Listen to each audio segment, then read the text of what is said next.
예, 정책 볼 텐데 그 정책 지금 제가 설명하는 그래프를 두 개를 그려서 요 241페이지 그 빈 공간 있잖아요.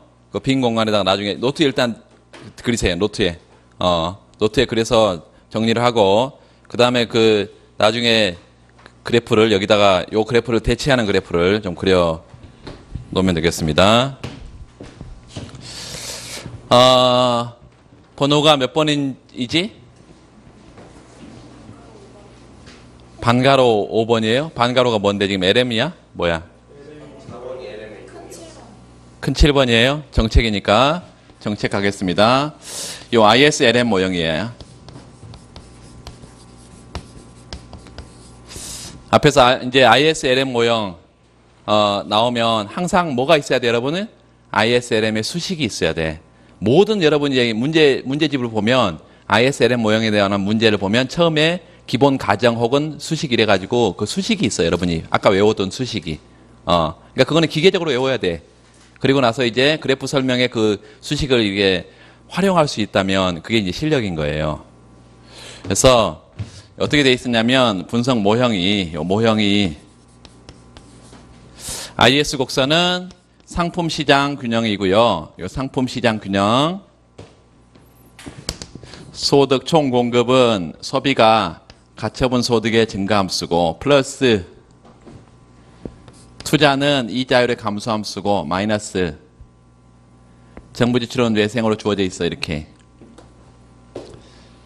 두 번째 LM 화폐시장 균형은 실질 통화량 P분의 M 소득과 이자율의 함수인 화폐 수요와 맞아떨어지면 균형이다. 이게 ISLM 모형이에요.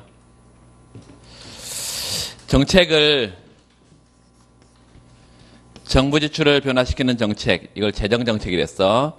정부 지출을 늘릴 수도 있고 줄일 수 있을 텐데 정부 지출을 늘리는 것, 이거는 무슨 정책? 확장 재정 정책. 이 확장 재정 정책 쓰면 어떻게 되는지 봅시다. 두 개만 그리면 된다고 그랬어. 두 개만. 하나만 해도 되는데.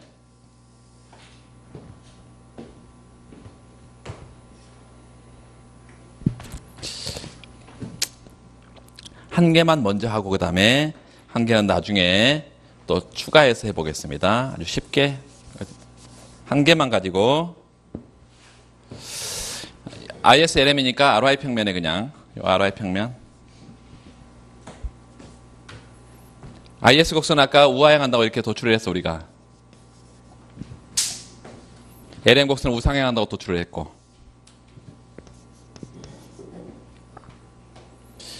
그러면 IS와 LM이 맞아떨어지는 점 상품시장, 화폐시장 동시균형, 이자율, R0, Y0 최초의 균형점을 A점 하겠습니다. 이제 균형점을 이제 바뀌어 나가면 A, B, C 가거나 혹은 E, F, G 가거나 0, 1, 2 가거나 균형점들을 항상 하나 통일해 가지고 계속 그렇게 쓰세요. 왔다 갔다 하지 말고 A, B, C 가세요. 균형점만 보면 알 수 있게. 자, 정부 지출을 늘리면 이 정부 지출은 어디에 들어있어? 여기 들어있죠. 그래서 IS 곡선을 이동시킬 거라는 거예요. 첫 번째, 여기 그 위에 이제 정부 지출을 증가시키면 첫 번째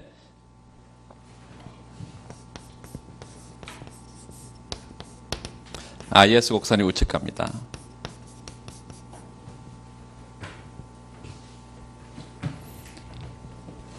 두 번째는 우측 보내봐 일단 이렇게 우측 IS0가 IS1으로 가. 왜 우측 갈까? 우측 이동하는데 우측 이동이 IS0에서 IS1으로 가요. 왜 우측 간다고? 자, 설명을 해보면 정부 지출을 늘렸더니 공급과 수요 중에 뭐가 많아? 수요가 많아서 이 수요 부분이 증가해서 공급은 일정한데 수요 부분이 증가했어. 그러면 초과 수요가 발생하고 소득이 늘어야 균형을 회복한다. 소득이 늘어야. 그 말은 여기 보니까 이자율이 전혀 변하지 않는 상태에서 어디로 가야? 소득이 증가하는 방향으로 IS가 움직여야, 이게 IS가 상품 시장 균형인데 이게 이자율 변하지 않는 상태에서 소득이 증가하는 방향으로 가야 또 다른 균형이 된다, 이런 말이에요. 그래서 우측 이동한다. 두 번째, 그러면 새로운 균형이 형성이 돼. 항상 이동을 하게 되면 그 B점이, 요 B점, 이게 새로운 균형이에요. 그 균형에서 이자율 표시를 해. 산출량 표시를 해. 그러면 이자율은 상승하고 산출량은 증가했다. 가격 변수는 어떻게? 상승, 하락. 가격 변수는 상승, 하락. 가격은 뭐가 있어? 물가, 이자율, 임금, 뭐 이런 거 다 가격이에요. 요 수량 변수는 증가, 감소, 증감. 그 답이야, 이게. 그래서 새로운 균형 B점에서는 요 이자율은 상승, 소득은 증가.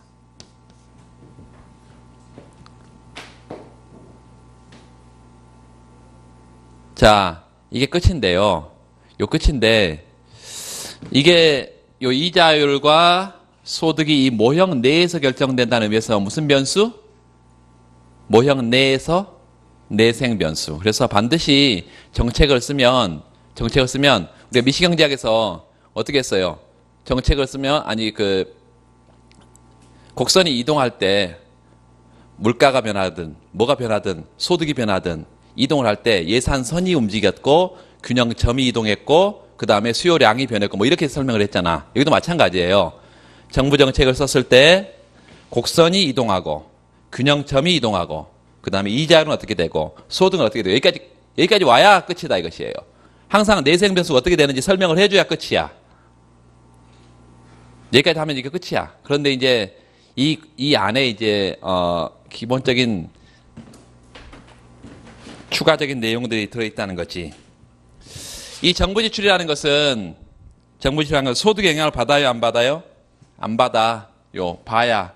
그래서 정부 지출은 소득에 영향을 받지 않는데 이 정부 지출이 변했더니 나중에 소득에 영향을 줬어, 안 줬어? 줬잖아요.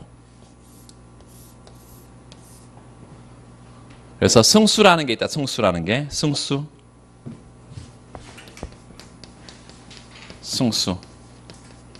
승수는 멀티플라이어 이랍니다.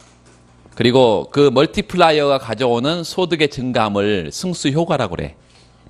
멀티플라이어 이펙트. 승수 효과. 승수 효과는 독립적인 지출의 변화가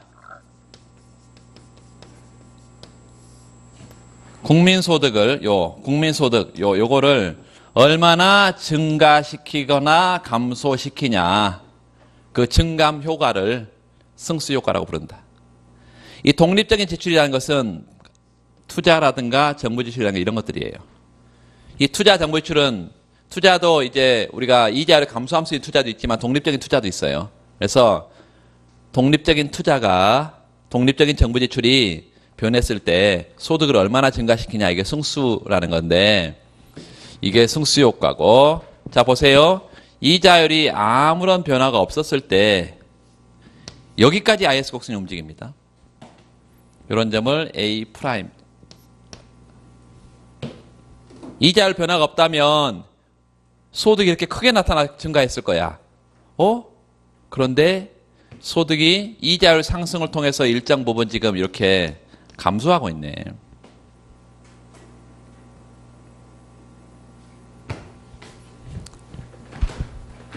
그러면 우리가 또 하나 구축 효과라는 것이 있는데요. 구축 효과.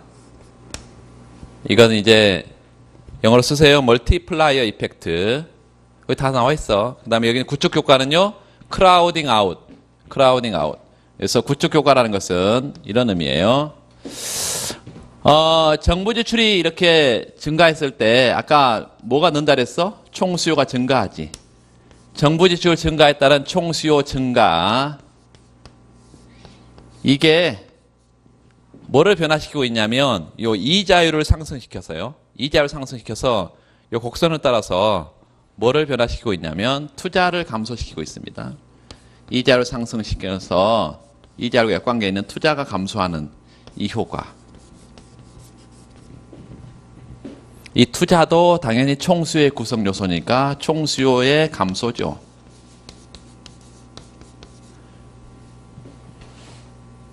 이 정부 지출은 정부 부문이 하는 거야.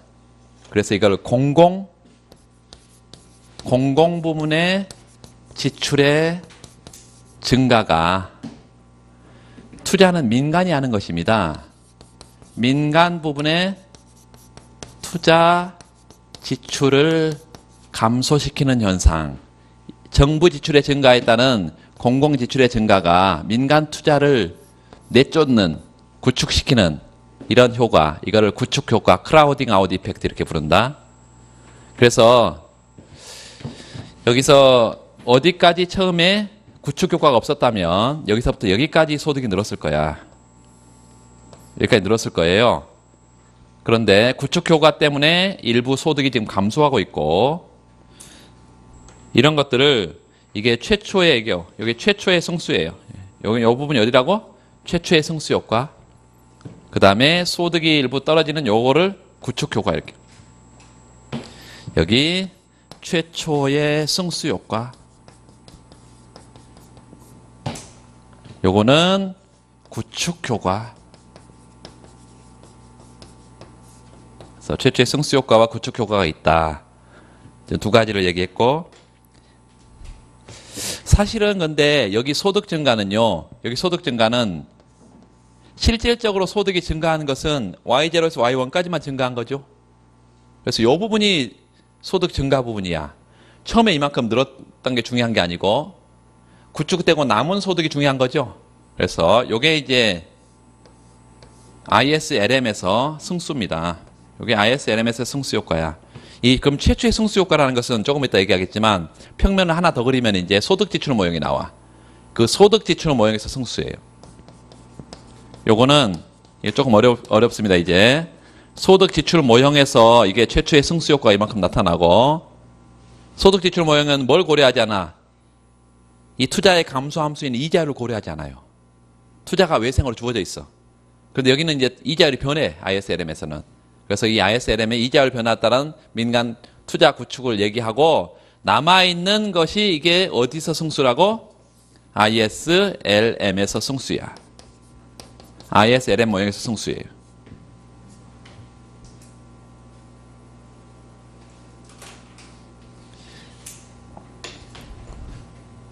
이거 할 수 있겠죠? 이게 제일 중요하다. 뭐 다른 얘기 하면 안 되고, 이게 제일 중요해요.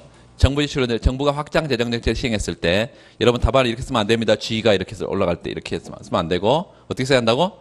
확장 재정 정책을 시행하면, 혹은 정부 지출을 증가시키면, 그 다음에 IS 곡선이 우측 이동, 뒤에 다 서술로 해야 된다고. 다 서술로. 서브노트가 아니야. 다 서술로. 정부 지출이 증가하면 IS 곡선이 우측 이동. 요거는 이렇게 써도 됩니다. 한다. 그 결과 새로운 균형은 B점에서 형성이 되고, 이자율은 상승하고 소득은 증가한다. 구체적으로 경로를 봤더니 정부 지출 증가에 따른 총수요 증가가 소득을 승수의 승수 효과의 크기만큼 변화시키고 있다. 그런데 이 공공지출의 증가가 민간 부분의 구축 효과를 고려했을 때 그렇다. 이해되시죠? 자, 그러면 거기 이제 그래프를 두 개를 그린다는 것은 요것도 그래프에서 그려볼 수 있다는 것입니다. 그래프를 두 개 그린다는 것은. 그래서 여러분 이거 할 수 있으면 됐어. 이것도 못해 학생들. 이거 할 수 있으면 됐어요. 그런데 하나 더 그려보면 두 개 평면을 같이 그릴 수 있다는 것이에요. 그러니까 앞으로는 이제 재정 정책을 쓰면은 평면이 하나 더 온다 이거 평면이 EY 평면이에요. 이 RY 평면이야.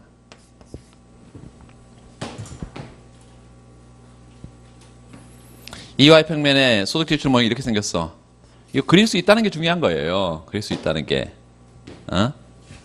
요렇게 처음에 총 지출 곡선이 E0다.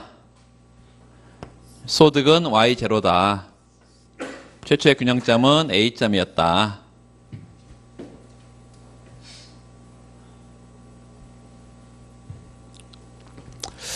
여기 ISLM이 있다.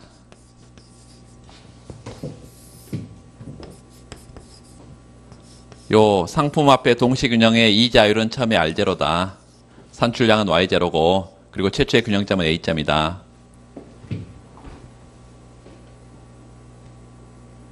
먼저 이 두 개 평면을 그릴 때는 이제 여기서부터 설명을 하는 것입니다.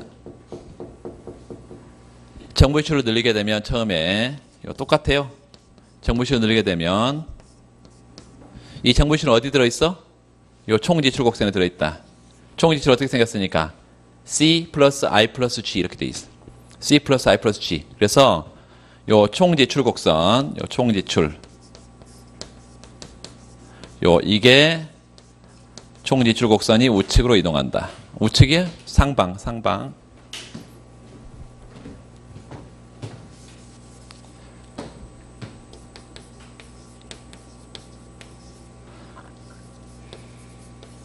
요 상방 이동한다.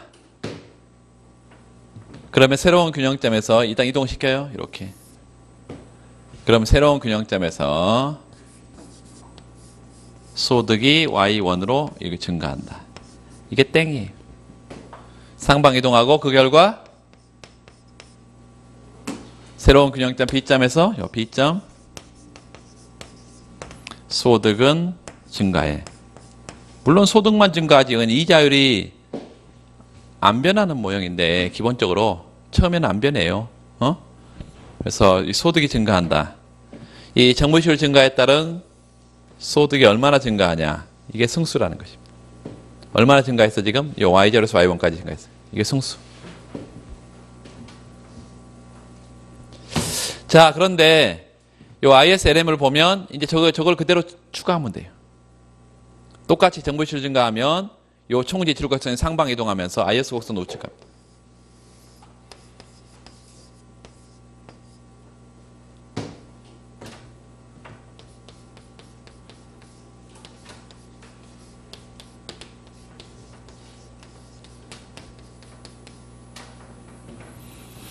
IS 곡선 우측 이동해.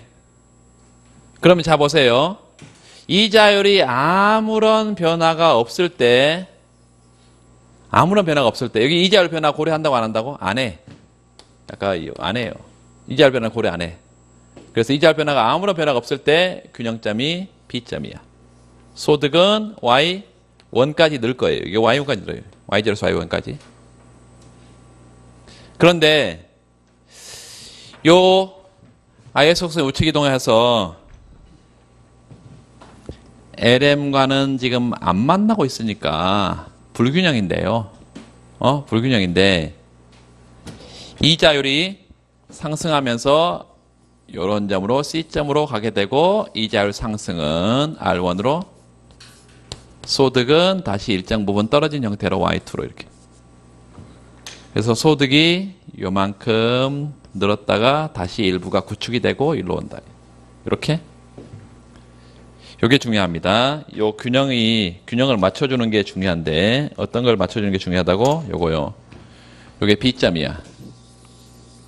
여기는 이자율 변화를 고려하지 않은 때가 여기가 B. 이자율 변화를 고려하지 않은 때. 그러니까 여기 남아있는 ISLM에서의 소득의 크기하고 그 다음에 여기 처음에 소득의 증가폭하고 같을까요? 다를까요? 당연히 다르지. 요 Y1이냐 아니면 여기 Y2냐 여기까지가 Y1이야. 이걸 그래서 K인제 소득 지출 모형에서 승수고 여기는 ISLM에서 승수고 이래.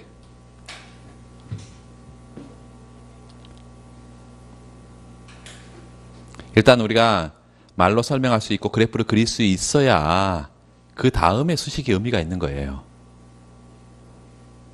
이제 이런 것들을 이제 요 크기는 얼마나 그러면 올라가냐, 얼마나 증가하냐 이런 것들을 따져보는 게 이제 승수 효과를 수식으로 도출하는 것들이에요. 여기까지가. 그래서 요 그래프를 그려서 어디다 놓으라고? 거기 241페이지. 241페이지 마지막에 생산물 시장과 화폐 시장의 균형 거기다가 별표로 해놓고 C에 별표해놔. 이거하고 똑같이 생겼잖아요 지금요. 똑같이 생겼죠 이거.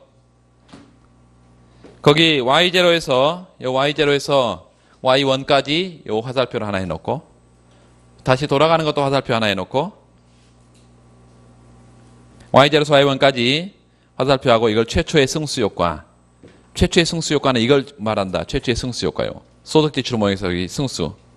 최초의 승수 효과. 그 다음에 Y1에서 Y2로 가는 거를 표시해놓고 구축 효과 써놓고 구축 효과. 이 자유로 R0에서 R2로 화살표하고. 그래서 확장 그 밑에 생산물 시장과 화폐 시장의 동시적 균형 및 정부 지출 증가 효과 동그라미하고 정부 지출이 증가하면 요 세 번째 평면만 그리면 된다는 얘기예요. 그런데 내가 더 쓰고 싶다 그러면 두 번째 평면을 그리는 게 아니라 첫 번째 평면을 그려야 되는데 보니까 첫 번째 평면에 요 이동이 한 번만 이동했는데 여기는 뭐 두 번씩 이동하고 있잖아요. 그 이유는 요 화폐 시장까지 다 고려했을 때 여기 요 유동성 선호서를 고려하기 때문에 그래. 왔다 갔다 하면서. 그래서 여기서는 이제 지금 여기서 요로 간 것만 우리가 본 거예요. 다시 돌아온 건 안 봤어. 그러니까 이제 뭐 요약서나 이런 것들 다 보면 다 이렇게 그래프를 그려놨을 거예요. 왜냐하면 그 이상에는 의미가 없어. 그래프를 그릴 의미가 없어. 그래서 요 크기하고 요거하고 지금 사실은 원래 같다. 그래서 그렇게 하시면 되겠어요. 그 뒤에 넘어가 보시면 제일 끝에 할까요? 그 241페이지 제일 끝에 밑에 세 번째 줄에 밑에 세 번째 줄 기본 모형에서는 정부 지출 증가가 밑줄 보세요. 정부 지출 증가가 소득 증가를 가져오는 것으로 분석이 끝나지만 이게 기본 모형이다 밑줄 긋고 이게 무슨 모형일까요? 여기 소득 지출 모형입니다. 소득 지출 모형에서 요 소득 증가하는 걸로 끝나. 그렇지만 그 ISLM 모형, 그 화폐 시장까지 고려하는 ISLM 모형에서는 정부 지출 증가로 인한 이자율 상승이 밑줄, 정부 지출 증가에다 밑줄 긋고 공공 지출의 증가, 이게 이자율 상승시켜서 민간 투자를 감소시키죠. 그래서 소득 증가폭을 축소시키는 효과까지 감안해서 분석했다. 요컨대 별표. 기본 모형에서 승수 효과는 요 크기다. 그 신경 쓰지 마세요. 그 그래프 앞에 그래프는 ISLM 모형에서 승수 효과는 더 커져요, 작아져요? 소득 지출 모형의 승수하고 ISLM 모형의 승수를 보니까 ISLM 모형의 승수가 더 작아지죠. 왜 작아진다고? 민간의 투자로 일부 구축돼 버렸으니까. 민간 투자 감소로 일부 구축돼 버렸으니까. 그래서 그것만 하면 되고 그 뒤에 구축 효과가 나와 있는데 별표. 이와 같이 정부 지출 증가로 인한 총수요 증가 효과가 밑줄. 민간 투자 감소로 일부 상쇄되는 현상을 뭐라고 한다? 크라우딩 아웃 이펙트, 구축 효과라고 그런다. 자, 거기까지만 합시다. 그 뒤에는 냅두고. 그 다음에 이제 균형재정 승수가 뭐냐, 이런 거 나와 있는데, 일단 균형재정 승수가 뭔지만, 봐두시면, 거기 8.23 그 위에 균형재정 승수라는 게 있잖아요.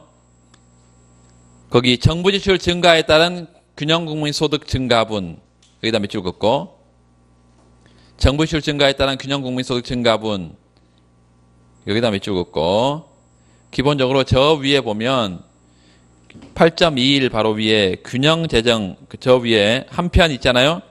정부가 균형재정을 유지하면서 정부 지출을 증가시킬 때에도 경제 확장 효과가 있다. 밑줄 긋고. 균형재정이라는 게 뭐예요? 거기 나와 있는 것처럼 정부가 걷어들인 세금만큼 정부 지출한다는 말이에요.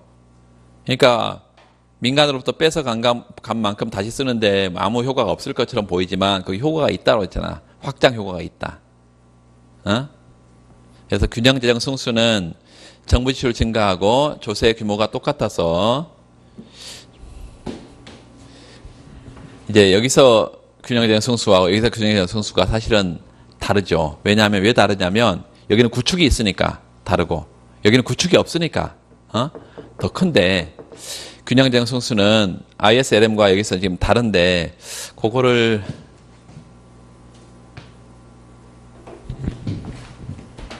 한 번은 거쳐야 되기 때문에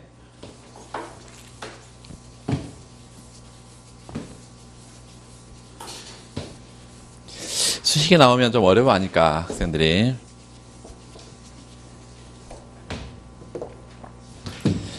요 ISLM 거기 가기 전에 요 소득지출 모형만 잠깐 보면 요 소득지출 모형에서 y equal cy-t 투자는 외생 변수예요. 정부 지출도 외생 변수야. 이게 소득지출 모형이라고. 하나밖에 없어. 이 소득지출 모형은 생산물 시장만 보니까 하나밖에 없어. 가장 중요한 게 뭐예요? 이 투자가 독립투자라는 거예요. 이게 소득지출 모형 써놓고 소득지출 모형.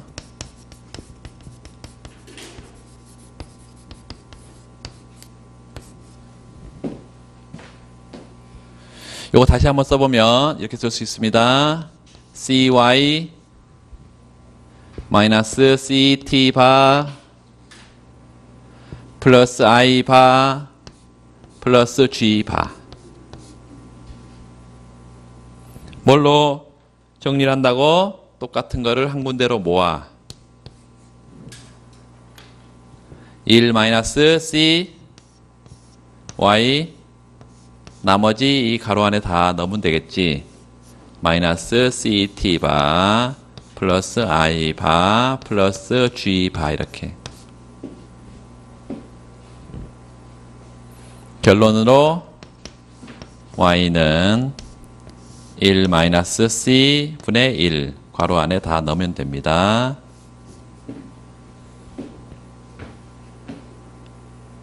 그리고 우리가 알고 싶은 건 뭐지 지금?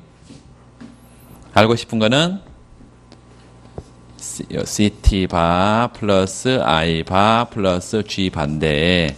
알고 싶은 거는 이 고정되어 있던 정부 지출이 변했을 때 얘가 변했을 때 소득이 얼마나 변하냐 이걸 알고 싶어. 그러면 증가분 증분으로만 표시하면 돼. 그냥 미분하면 된다는 얘기예요.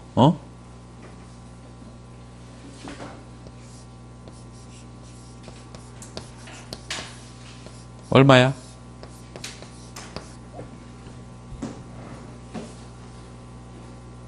그래서 이게 승수다. 정부 지출을 변화시켰을 때 소득이 얼마나 변하냐? 요것만큼. 그래서 우리가 여기서 썼던 요거를 어떻게 쓸 수 있어요? 요거를 이렇게 쓸 수 있다. 소득이 얼마나 변해? 1 마이너스 c분의 1 델타 g만큼.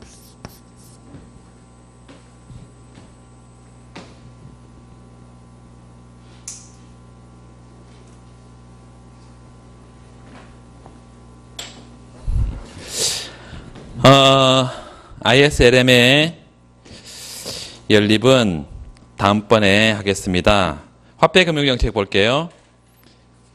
그래서 여러분 방금 제가 그 8-10 그 그래프 중에 다시 그린 거 그거 신경 써서 그것만 하시면 되겠습니다. 그러니까 요 부분에 요 그래프 설명 부분을 너무 신경 써서 고민하지 말고 거기 구축 효과 이런 데 나와 있는 부분 그런 부분만 좀 보시면 되겠어요. 화폐금융정책 통화량을 변화시켰을 때 그 뒤에 넘어가 보세요. 244페이지. 거기도 3개를 그려놨네. 마지막 생산물 시장과 화폐 시장의 균형 C에다가 별표를 하고 그것만 그리면 됩니다. 그것만 그리면 되는데 하나 더 그리려면 그 옆에 두 번째 평면. 근데 두 번째 평면처럼 그리면 안 된다는 거지. 왜냐하면 이 곡선 여러 번 움직이고 있잖아 지금. 그러니까 왔다 갔다 하는 걸 다 고려한 거야 지금. 그래서 그것도 간단하게 보겠습니다. 여기 지금 이게 2번 정부 지출 증가야. 3번은 통화량을 변화시켰을 때. 확장 통화 정책.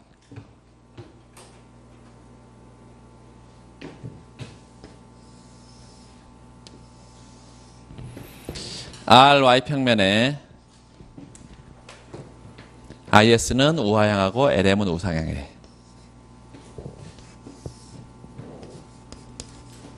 요 IS, LM이 맞아떨어지면 상품 화폐 동시균형일 거예요. R0, Y0.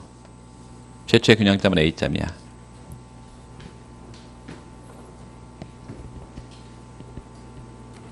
그 옆에다가 화폐시장 균형식 한번 써봐요.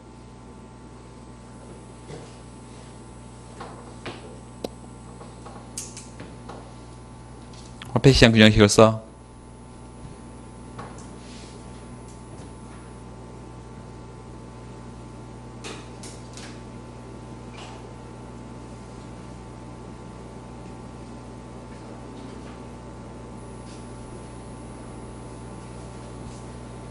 다 썼어요?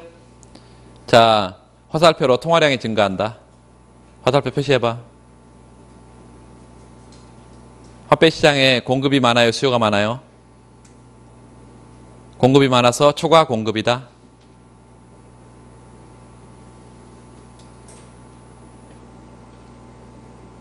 LM 곡선이 어떻게 이동하는지 설명하려면 이 자율을 묶어두고 소득이 증가하는 쪽으로 가냐 소득이 감소하는 쪽으로 가냐 이렇게 하면 되겠죠. 그래서 이 자율을 묶어놓고 화폐 시장이 초과 공급이니까 수요가 늘어야 균형을 회복하니까 소득이 늘어야 돼 줄여야 돼? 늘어야지. 그렇죠. 그래서 LM 곡선이 우측 간다. 통화량을 팽창시키면 LM 어떻게 된다고요? 우측 간다.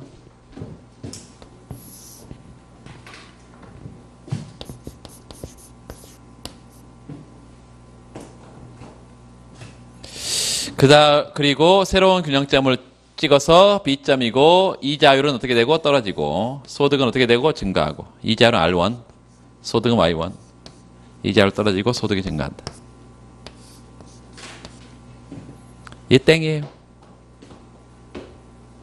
왜 끝이야? 어?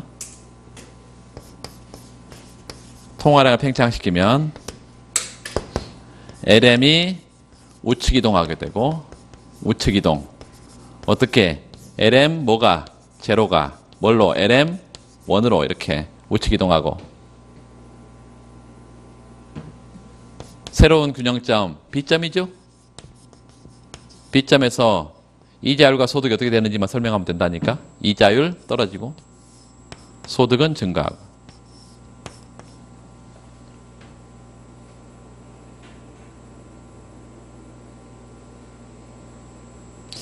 자, 확장 통화정책을 썼더니 소득이 이렇게 증가하죠. 이런 것들을 소득에 영향을 줄 수 있는 이 정책을 유효한 정책이다 이렇게 부릅니다. 유효하다.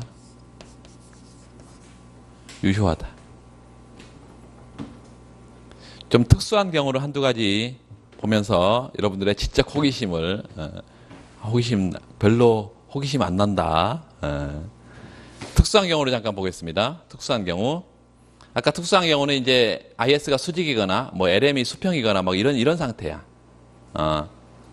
그때 한두 가지 정책들을 좀 보겠습니다. 5분만 하고 끝낼 거예요. 힘들어하지 마세요. 평면 하나 그려봐요.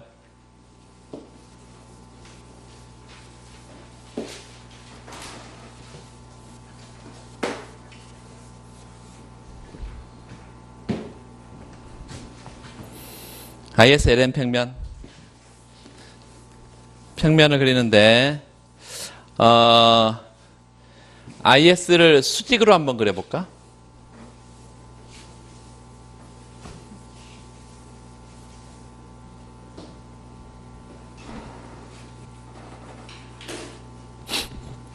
IS를 수직으로? IS가 원래 우하향한데 수직으로 그렸어. LM은 똑같이 그리세요. 우상향한다.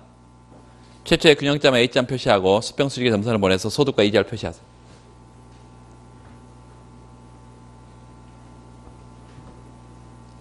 최초의 균형점 A점하고 자 여기서 확장 통화 정책을 한번 써보겠습니다. 그러면 어떻게 한다고? LM이 어떻게 된다고? 우측가. 새로운 균형점 표시해요. 이자율 어떻게 돼요? 떨어지고 소득은 변화 있어 없어? 없죠. 자, 이런 상황이에요. 그러니까 통화량을 팽창시켰는데 이자는 떨어졌는데 이자율은 떨어졌는데 뭐가 변화가 없냐면 소득이 변화가 없어. 이런 정책은 유효해요? 무력해요? 무력하지. 통화정책이 무력하죠. 이걸 통화정책의 무력성 명제 이렇게 말하고 통화정책이 효과가 없어. 그 이유가 뭐지? 그 이유가 뭐예요? IS 곡선을 수직으로 놨기 때문이에요. IS 곡선을 수직으로 놨다는 것은 누구의 생각이 반영된 거라고? 케인즈의 생각이 반영된 건데 케인즈의 애니멀 스피리트. 다시 말하면 투자가 이자로 전혀 영향을 받지 않는 경우는 IS가 수직입니다. 그러니까 케인즈의 생각을 반영해서 내가 통화정책을 써봤더니 통화정책 효과가 있어 없어? 없죠. 그러니까 케인즈는 통화정책이 상대적으로 무력하다고 말한다. 무력해. 우리 생각을 해보면 이제 그건 쓰지 말고 재정정책은 IS 곡선을 우측 이동시킬 거예요. 효과가 있을까요? 있죠. 아주 강력한 효과가 있습니다. 그래서 케인즈는 통화정책은 상대적으로 효과가 없고 재정정책이 상대적으로 유효하다. 재정정책이 상대적으로 유효성 이걸 주장한다 이것입니다. 두 번째 평면 하나 더 그려서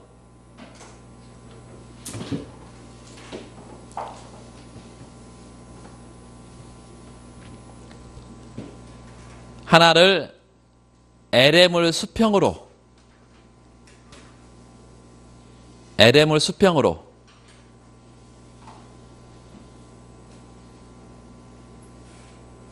IS는 똑같아 우하향.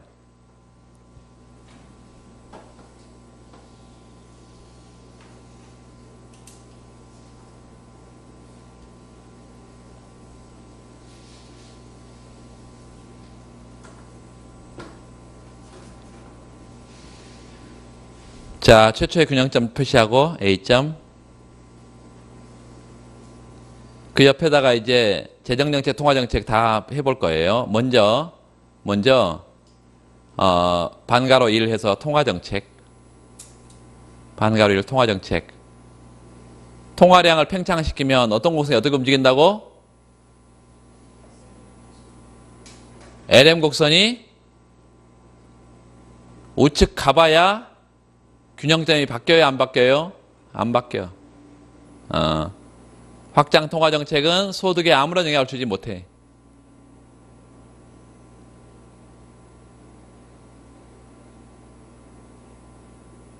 (2번) 확장 재정정책. IS 곡선을 우측으로 보내겠죠? IS 우측 보내봐요.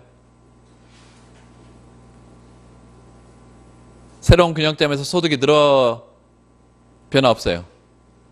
소득이 늘죠? 그래서 확장 재정정책은 어때? 유효하지.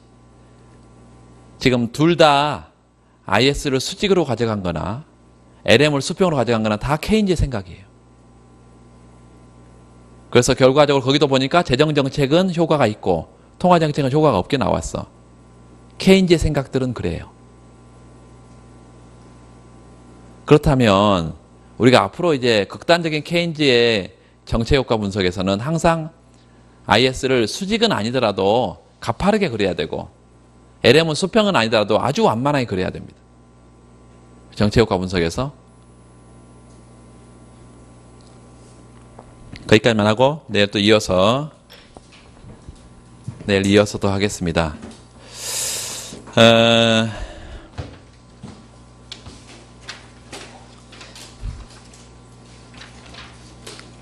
이게 양이 많지가 않아가지고 금방 한두 페이지 하면 ISLM 모형이 다 끝나도록 되어 있는데 조금 더 추가는 할 거예요. 그 뒤에 ISLM BP는 안 하고 나중에 제일 뒤쪽으로 넘긴다고 그랬어요. ISLM BP는. 그리고 바로 어디로 간다고? 9장의 총공급 노동시장으로 간다고.